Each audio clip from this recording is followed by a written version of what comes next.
You are watching an Al Bear review. Cue the music.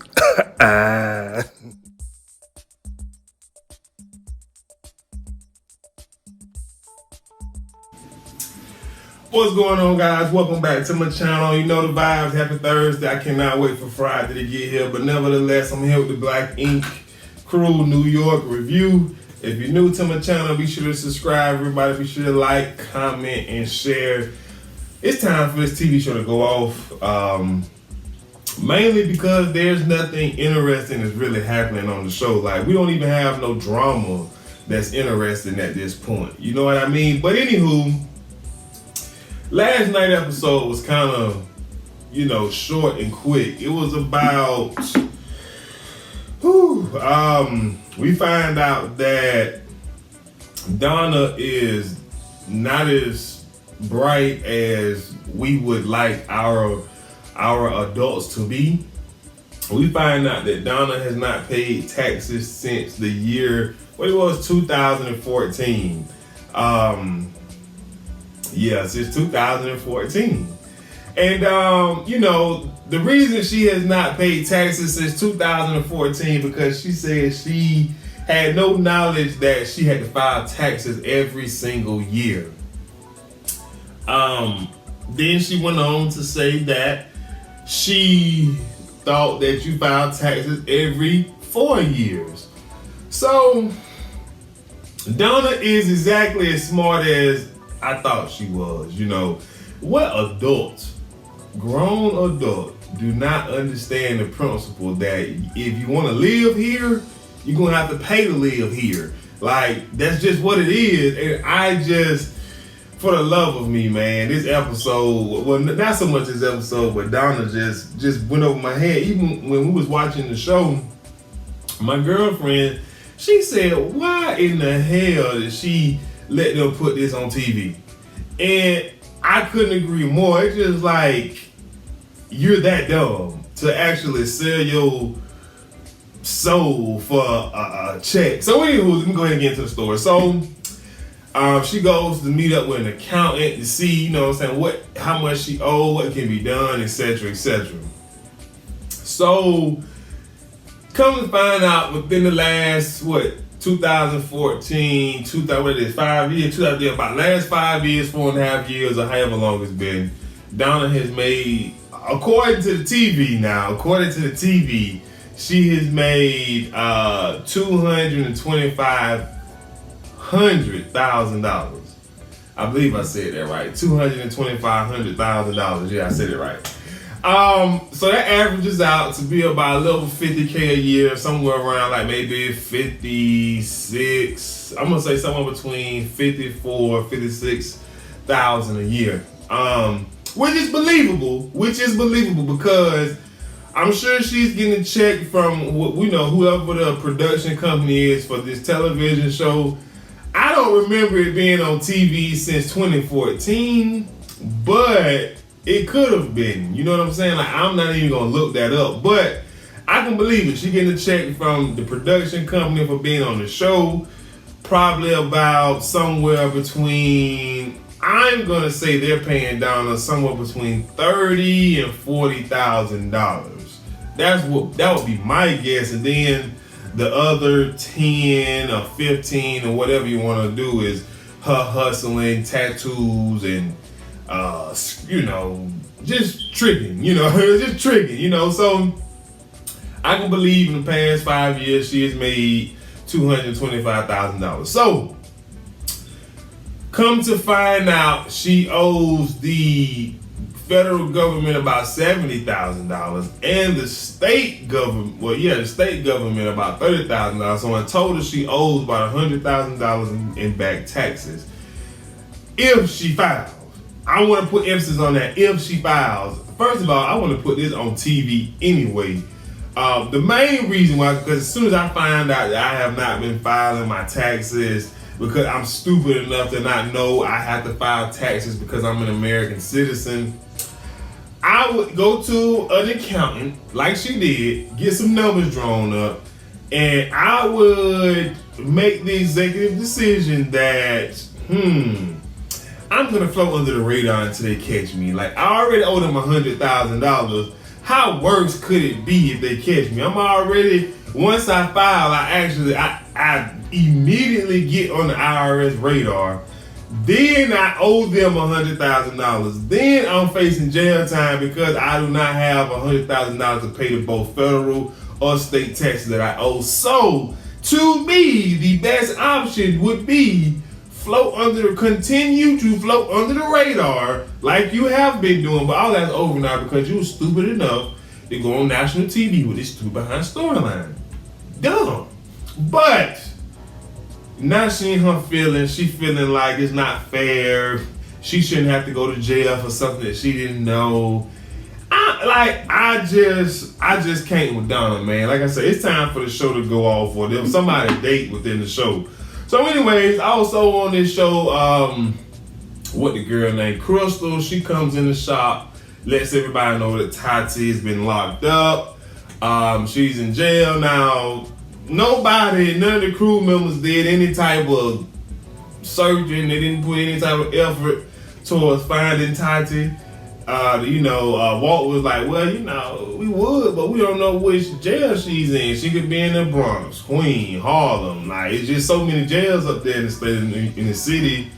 What different cities in New York? But y'all know what I'm saying. There's so many jails, but they didn't even try to find where the girl was. So, if I was her, if I saw this episode last night, I may have to go and find me another place of employment. Although most places of employment wouldn't actually care about what jail you in, they only care about the fact that you're not at work. And if you're not at work because you're in jail, 9 times out of 10 you might be terminated. But so when I think about it like that, maybe she needs to stay put at Black Ink. You get what I'm saying? So maybe Black Ink is the perfect place for her. So anywho, later in the episode, she comes in the shop.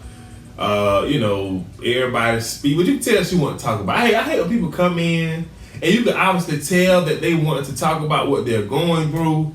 And when you say something to them, it's like a snarky response. Then you try to make a joke like Ted did. Then it's a like, so don't, you know what I'm saying? The vibes just come off as very hostile.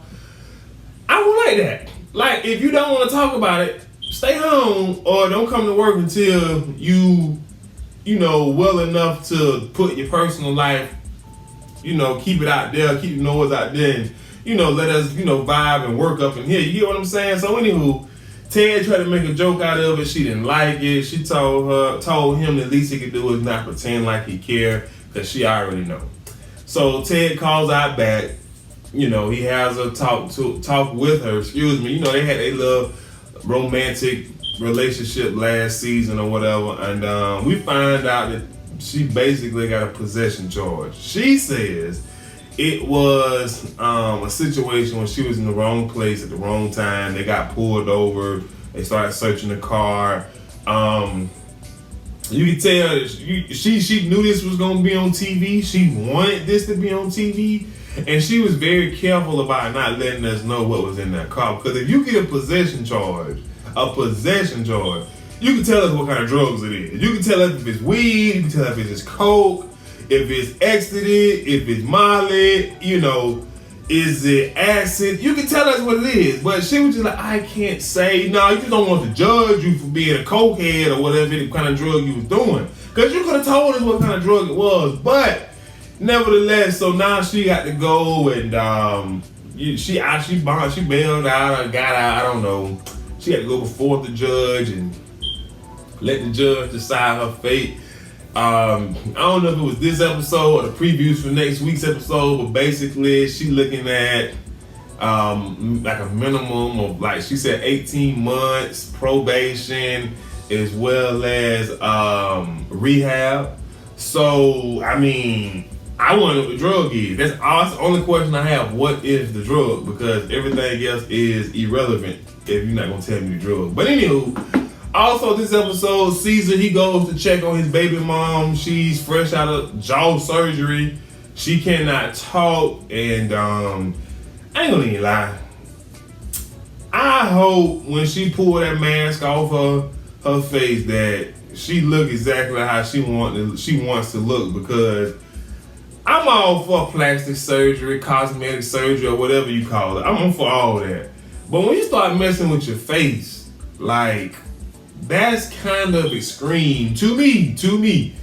I know that the Kylie Jenner girl, she got her lips done. Okay, cool, fine. But she a Kardashian, so that's what they do. But when you start messing with your face structure, your cheek structure, your bone structure, it's like, to me, that sounds very dangerous. Like, I don't know. I mean, I can support, but it's going to be hard because, I'm just looking at it from a standpoint of, I can't really say that because, it's only so much of yourself that you can embrace to the point where you're comfortable and confident with how you look. So, saying all that to say, I guess I can't actually make an argument against it, even because, like I said, I don't have an issue with anyone getting any type of surgery that they feel like they want done to their body. Like, if you want to look a certain way and you feel like this is the way for you to go, I say go for it. Like, it's not for me to sit here and crucify you for that. But at the same time, it's just hard that it's the face, y'all. Like, it's hard for me to get on that. But anywho, she let Caesar know that she's going to be out of work for a couple weeks, healing up and all that type stuff. And, he gave her a little speech of how proud of her. Excuse me. How proud of her he is, how much he thanked her for being a great mother to their daughter. She's a super mother and all that type of stuff. But I wonder if she could have checked for actually being on the show because, at least this season, some of last season, she has been on the show a bit more, in my opinion, but I could be wrong. So anyways, last but not least, we got to talk about this whole bonding, this team bonding, whatever Puma got planned. So long story short, Puma plans a team bonding experience, and his idea of a team bonding experience is to lock everyone who works in Black Ink 113th in the shop so they can't get out, so they have no choice but to get to know one another. Let's add a little context to this. So on this episode, Kit returns home. She gets introduced to London, the new girl, and you can kind of tell from the get-go that Kit has heard some rumblings about London, so she already don't like her because she was like, who is this? She was very nice, nasty towards the girl, so you can obviously tell that she's not a fan of her. Secondly, once they get locked in, Bay feels like, which I agree, she got a child, so she sneaks out, she climbs through somebody's window, and the show just feels so fake. But nevertheless, Crystal takes a liking to London, and they having a conversation, and she was just like, she does not want London to experience what any of the other new girls, new employees experience, getting bullied, getting jumped, and all of that type of stuff. And she got her back, and I don't know what happened while they was locked up in that doggone shop, but somehow or another, what the girl, Donna, she said something. I forget exactly what Donna said. Donna just, I don't know, man. She has become a screen. I cannot stand that girl, man. But she said something, gets Crystal going, like, who wants to fight? Next thing you know, her and Donna pop off. Tati jumps in and jumps her. London does nothing. So the production crew, they come in and break the fight up or whatever, and take, what the girl name? Tati out back. Oh, Crystal out back, excuse me. Tell Crystal, calm down, we're gonna let you out, yada yada yada. So as Crystal coming back through, London is trying to talk to her, and she was like, "Get out my face. Don't talk to me. You let them jump me." I agree with that. I'm riding for you. I'm taking up for you when you let them jump me. And we come to find out London was like, she's not a physical person at all. She's not about that life. She's not fighting anyone. So she don't even know why I even went there. So now Crystal and London relationship is going to be on the rocks. Crystal not going to have a friend in the shop anymore. But, I mean, I don't understand why Tati had to jump in and help Donna big ass. Like, come on, sometimes I feel like jumping, like, you only supposed to jump in when you see your partner getting their behind beat, man. I'm gonna just keep it real. If your partner, your family, your cousin, if they doing what they need to do, there's no reason for you to jump in there. The only time you're supposed to jump in is when it's not looking good for your partner. That's the only time. Or you just know they can't fight off rip, so you want to give them a fair chance of winning. So I'm not exactly sure why Tati jumped in. So we seen through the previews for the next week's show that they gonna be bullying the girl. Kit gonna get upset with the girl, and all of it come back to because they got somebody in their corner to help jump the girl. And it's so sad that that's how they. Because Kit's soft. Kit ain't about that life. Tati's soft, in my opinion. She ain't about it, but whatever. I mean, what do I know? But anyway, that was the episode. It was a dud, but you know, we stayed up and watched it. But anyway, that's all I have, man. If you're new to my channel, be sure to give me a subscribe. Everyone be sure to like, comment, and share, and I'll holler at you guys later. I'm out. Peace.